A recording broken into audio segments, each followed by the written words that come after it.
Oi, gente. A gente precisa dizer para as pessoas que quando a PEC 241 propõe determinadas cortes, redução de determinados orçamentos, concentrando-se na questão de resolver uma dívida pública que existe no Brasil, né? As pessoas precisam saber que essa dívida existe, que ela precisa ser solucionada, mas que não necessariamente precisa ser solucionada dessa forma.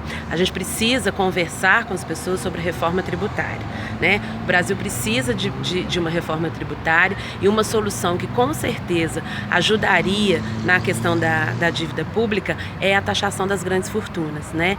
As grandes fortunas no Brasil, elas têm menos de 60%, né, de seu montante taxados. Quem paga imposto no Brasil são as pessoas que têm menos dinheiro. Quem paga grandes impostos no Brasil são as pessoas que têm menos dinheiro. Isso precisa ser dito, né? Uma outra questão também importante a ser dita é que quando a gente está falando de saúde, de educação, de cultura, né, de desenvolvimento, de agricultura familiar, a gente não está falando de despesa, né? A gente não está falando de gasto, a gente está falando de investimento. E isso precisa ser dito, porque quando a gente localiza a discussão, né, tributária apenas sobre o viés da despesa, a gente penaliza o indivíduo. A gente passa a pensar quanto que eu gasto por aluno, né, com quanto cada aluno gasta por ano no sistema educacional público.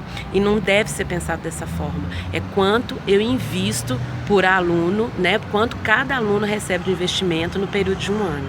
Quanto cada usuário do SUS recebe de investimento ao se dirigir até o sistema para tratar de sua doença crônica. Essas coisas precisam ser ditas para as pessoas. O Brasil precisa de uma reforma tributária e o Brasil precisa principalmente que essa reforma tributária tenha um outro viés que não seja o de pensar os investimentos públicos como gastos, como oneração e como despesa.